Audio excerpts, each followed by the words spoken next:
Ika-22 kabanata. Mga magulang at mga kapatid, pakinggan ninyo ang sasabihin ko ngayon bilang pagtatanggol sa aking sarili. Nang siya'y marinig nilang nagsasalita sa wikang Hebreo, lalo silang tumahimik.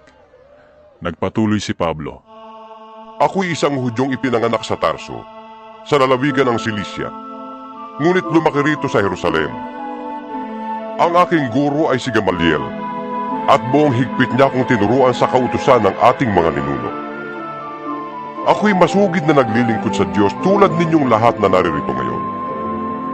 Inusig ko at ipinapatay ang mga sumusunod sa daang ito.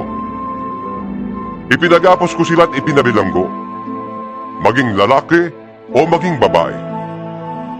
Ang pinakapunong pari ng mga Hudyo at ang buong kapulungan ng mga pinuno ng bayan ang makapagpapatotoo tungkol dito.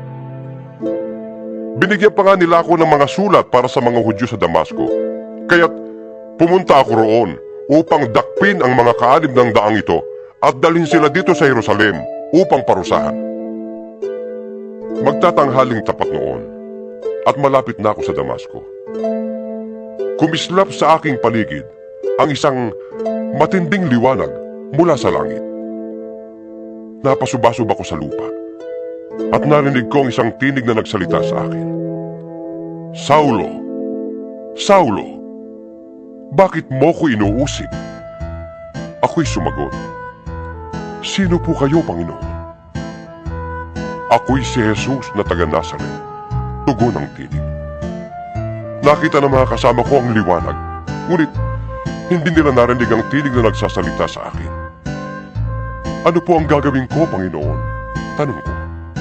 At tumugon siya ulit. Tumayo ka at pumunta sa Damasco. Sasabihin sa iyo roon ang lahat ng itinakda na dapat mong gawin. Nabulag ako dahil sa matinding liwanag na yon. Kaya't ako'y inakay na lamang ng mga kasama ko papunta sa Damasco. May isang lalaki sa Damasco na ang pangalay Ananias. Siya'y may takot sa Diyos. Sumusunod sa kautusan at iginagalang ng mga Hudyong naninirahan doon. Pinuntahan niya ako. Tumayo sa tabi ko at sinabi sa akin, Kapatid na Saulo, makakakita ka ng muli. At noon din nakakita akong muli at tumingin ako sa kanya. At sinabi niya sa akin, Hinirang ka ng Diyos ng ating mga ninuno upang mabatid mo ang kanyang kalooban, makita ang kanyang banal na lingkod at marinig ang kanyang tinig. Sapagkat ikaw ay magiging saksi niya upang patutuhanan sa lahat ng tao ang iyong nakita at narinig. At ngayon, huwag ka nang mag-atubili. Tumayo ka, magpabautismo ka at tumawag ka sa kanyang pangalan at lilinis ka sa iyong mga kasalanan. Nagbalik ako rito sa Jerusalem. At habang ako'y nananalangin sa templo, nagkaroon ako ng isang pangitain.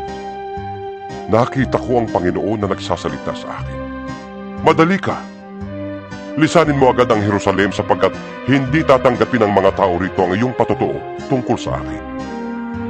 Panginoon, sabi ko naman, alam na alam nilang isa-isa kong pinuntahan ang mga sinagoga upang ipabilanggo at ipahagupit ang mga nananalig sa iyo. At nang patayin si Esteban na iyong saksi, ako ay naroon at sumang-ayon pa sa ginawa nila. Ako pa nga ang nagbantay sa mga damit ng mga pumatay sa kanya. Ngunit sinabi sa akin ng Panginoon, Humayo ka, sapagkat susuguin kita sa malayo, sa mga hintil. Hanggang sa mga sandaling iyon, ang mga tao'y nakikinig kay Pablo. Ngunit pagkarinig sa huli niyang sinabi, sila'y nagsigawan. Patayin ang taong yan! Hindi siya dapat mabuhay! Patuloy sila sa pagsisigawan, pagsasaboy ng alikabok sa hangin, at paghahagis ng kanilang mga balabal. Kaya't iniutos ng pinuno ng mga sundalo na dalhin si Pablo sa himpilan at hagupitin upang malaman kung bakit ganoon na lamang ang sigawan ng mga Hudyo laban sa kanya. Ngunit nang siya'y magapos na nila ng panaling balat, sinabi ni Pablo sa kapitang naroon, Ipinapahintulot ba ng batas na hagupitin ng isang mamamayang Romano kahit wala pang hatol ng hukuman? Nang marinig ito ng kapitan, pumunta siya sa pinuno at sinabi, Paano ito? Mamamayang Romano pala ang taong yon. Kaya't lumapit kay Pablo ang pinuno ng mga sundalo at siya'y tinanong. Ikaw nga ba'y Romano? Oo. Sagot niya. Sinabi ng pinuno, Malaki ang nagugol ko para maging mamamayang Romano. Ngunit ako'y isinilang na mamamayang Romano. sabi naman ni Pablo. Dali-daling lumayo ang mga magsisiyasat sa kanya.